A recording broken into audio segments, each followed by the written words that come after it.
శరన్నవరాత్రులలో ఈరోజు 3వ రోజు. దుర్గాదేవి 9 అవతారాల్లో 3వ అవతారం చంద్రఘంటా దుర్గ. భక్తులు ఈ అమ్మవారిని చంద్రకండ, చండిక, రణచండి అని కూడా పిలుస్తారు. చంద్రఘంట అంటే అర్ధచంద్రాకారంతో గంట కలిగి ఉన్నది అని అర్థం. నవరాత్రులలో పూజించే నవదుర్గల్లో 3వ అవతారమైన చంద్రఘంటాదేవి ధైర్యానికి, శక్తికి, తేజస్సుకు ప్రతీకగా భక్తులు భావిస్తారు. ఆమె తన తేజస్సుతో పూజించిన వారి పాపాలు, ఈతి బాధలు, రోగాలు, మానసిక రుగ్మతలు, భూత భయాలు దూరం చేస్తుంది. పురాణ గాథ. శివుడు పార్వతీదేవిని వివాహం చేసుకోవడానికి ఒప్పుకున్న తర్వాత ఆమె ఎంతో సంతోషిస్తుంది. పార్వతీదేవి తండ్రులైన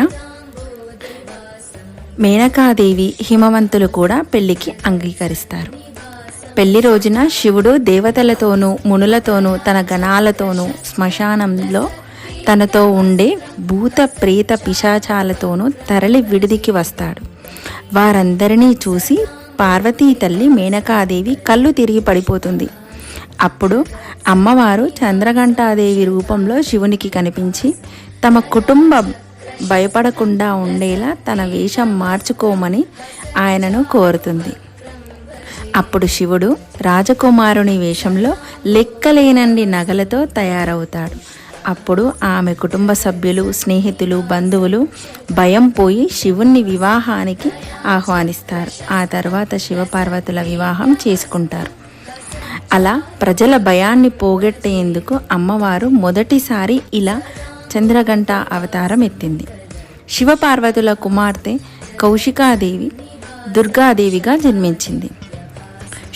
శుంభులను సంహరించని ఆమె దేవతలు ప్రార్థించారు. ఆమె శుంభులని సంహరించమని ఆమెను దేవతలు ప్రార్థించారు. ఆమె యుద్ధం చేస్తుండగా ఆమె అందం చూసి రాక్షసులు మోహితులవుతారు. ఆమె తన తమ్ముడి నిశుంభునికిచ్చి వివాహం చేయాలని శంభుడును కోరుకోగా ధూమ్రాలోచనలతోని కౌశునికి ఎత్తుకురమ్మని పంపిస్తారు. అప్పుడు అమ్మవారు తిరిగి చంద్రఘంట అవతారం ధరించి ధూమ్రాలోచన్ని, అతని పరివారాన్ని సంహరిస్తుంది. అలా నిశుంభులతో యుద్ధంలో నవదుర్గల అవతారాల సమయంలో రెండోసారి చంద్రఘంట దుర్గా అవతారం ఎత్తింది అమ్మవారు. అమ్మవారి రూపవర్ణన. చంద్రఘంట దుర్గాదేవి 8 చేతులతో ఉంటుంది. ఒక చేతిలో త్రిశూలం, మరో చేతిలో గద, ఒక చేతిలో ధనుర్బాణాలుగా, మరో చేతిలో ఖడ్గం, బెల్లంతో చేతిలో కమాండలం, పరమాన్నం లేదా కుడి హస్తం మాత్రం అభయముద్రతో సమర్పించుకోవచ్చు. చంద్రఘంట దుర్గాదేవి పులి మీద గాని, సింహం మీద గాని ఈ రోజు విజయవాడలో ఈ వాహనాలు ధైర్యానికి, సాహసానికి ప్రతీకలుగా దుర్గాదేవి గాయత్రి అమ్మవారి కిరీటంలో అర్ధచంద్రుడు గాయత్రీదేవికి పాల భాగంలో 3 రంగు ప్రకాశిస్తుంది. ఆకుపచ్చ రంగు అమ్మవారు బంగారు వర్ణంలో మెరిసిపోతుంటుంది. కట్టవచ్చును. శివుడు ఈ అమ్మవారి అందానికి ముగ్ధుడయ్యాడని చెప్పుకోవచ్చు. నవదుర్గల్లో 2వ అవతారమైన బ్రహ్మచారిణి దుర్గాదేవిని ఈ అమ్మవారిని ఉపాసించేవారు ఆశ్వయుజ దైవ శోభతో ప్రకాశిస్తుంటారని ఈ విధంగా బ్రహ్మచారిణి వారు అద్భుతమైన తేజస్సుతో ఉంటారోత్సవంలో ఆ అమ్మవారిని పూజించేవారు విజయాన్ని అతి శీఘ్రంగా పొందగలరని భక్తుల విశ్వాసం. దుష్టులను శిక్షించేందుకు ఆ అమ్మవారు ఎప్పుడూ తయారుగా ఉంటుందని పురాణ శక్తి.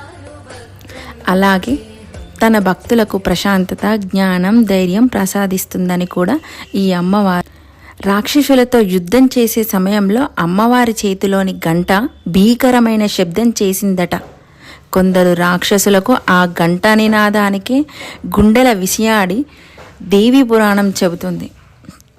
అయితే ఈ గంట నినాదం ఆమె భక్తులకు మాత్రం శుభదాయకమని, ఎంతో మధురంగా వినబడుతుందని ప్రతీతి. దుష్టులను అమ్మవారి రూపం ఎంత భయంకరమో ఉపాసకులకు మాత్రం అంత ప్రశాంతంగా కనిపిస్తుందంట ఈ అమ్మవారు. చంద్రఘంటాదేవిని పూజించడానికి ఈరోజు బూడిద రంగు చీరను ధరిస్తారు. ఈ రంగు సమతుల్యత మరియు ప్రశాంతతో ముడిపడి ఉంటుంది. ఇది దేవత యొక్క ప్రశాంతతకి, గంభీరమైన మరియు శక్తివంతమైన స్వభావానికి ప్రతీకగా ఉంటుంది. అలాగే ఈరోజు నైవేద్యంగా కొబ్బరన్నాన్ని నైవేద్యంగా సమర్పిస్తారు. అదేవిధంగా ఈరోజు ఇంద్రకీలాద్రి పైన అమ్మవారు అన్నపూర్ణాదేవి అలంకరణలో కనబడతారు.